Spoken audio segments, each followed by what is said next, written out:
Hey there, chatters! If you want to listen to this bonus episode in full, head on over to patreon.com/CrimeChat with Nat and Kat to subscribe. Only our VIP chatters and patrons can listen to all bonus episodes in full. Other than that, sit back, relax, and enjoy this sneak peek. Hey there, chatters. I'm Nat. And I'm Kat, and welcome to the PJ bonus special edition of the Crime Chat.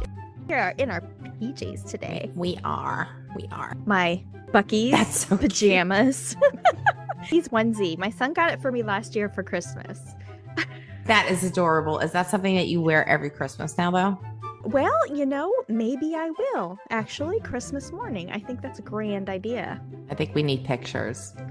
I'm sitting here with my creepy dolls in my bedroom. Yes, you are. This is Sparkle. This is Skipper. And the one in the chair, that's Doug. Oh, Doug. They're all haunted, so they're cool. They're all chatters. I'm here with all my chatters. I just moved over to my comfy chair because we're telling ghost stories. Like we're having a sleepover for this bonus episode. Yes, we are. As usual, we're just two normal girls sipping on some wine. Are we normal? Clink, clink. Maybe not Cheers, tonight. cheers. Oh, yes. Clink, clink, clink, clink, clink.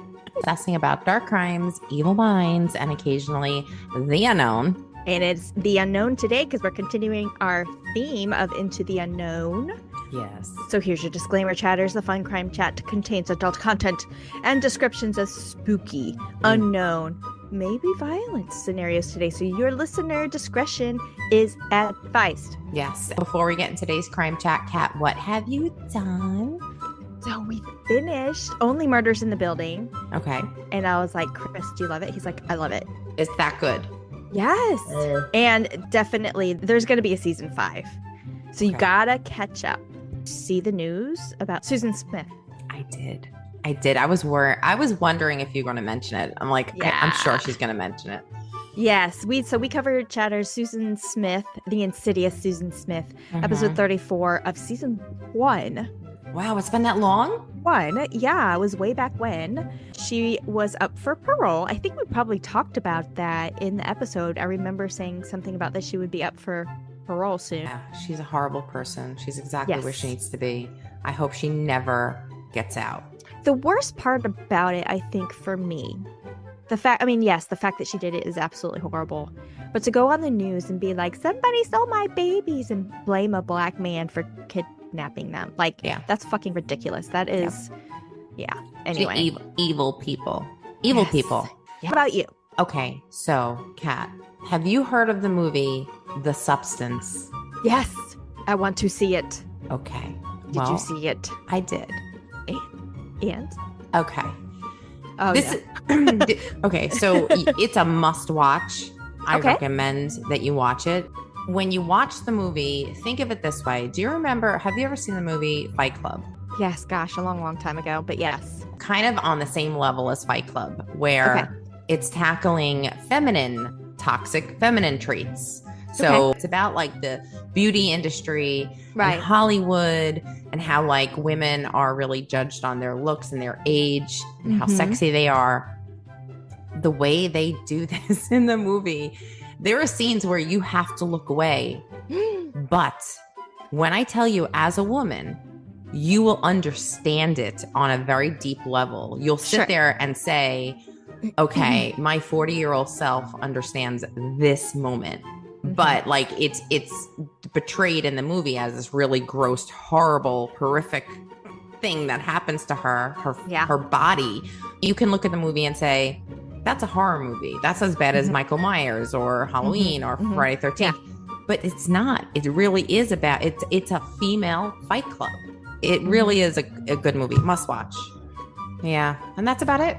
Well, are going to get into the bonus episode, which our theme this year, again, is Into the Unknown. And we decided that we were going to talk about some urban legends, maybe some little spooky stories. We're just two girls having a sleepover, getting ready to tell our spooky stories. Yes, we're going to do urban legends, and we're doing it the way we would do it when we were a kid, where we're sitting at a pajama party. Story today is about the Smiling Man. Oh. Okay. Okay. Have you ever heard of this urban legend?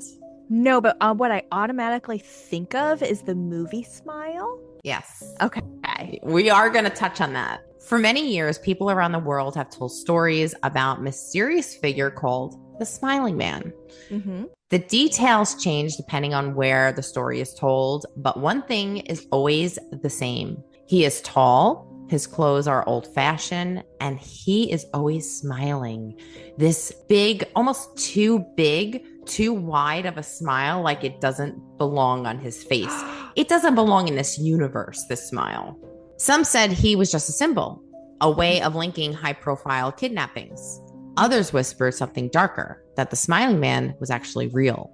What we do know is this: survivors of brief encounters with him reported blackouts, strange symbols carved near or where they were found, and distorted memories that they could not explain.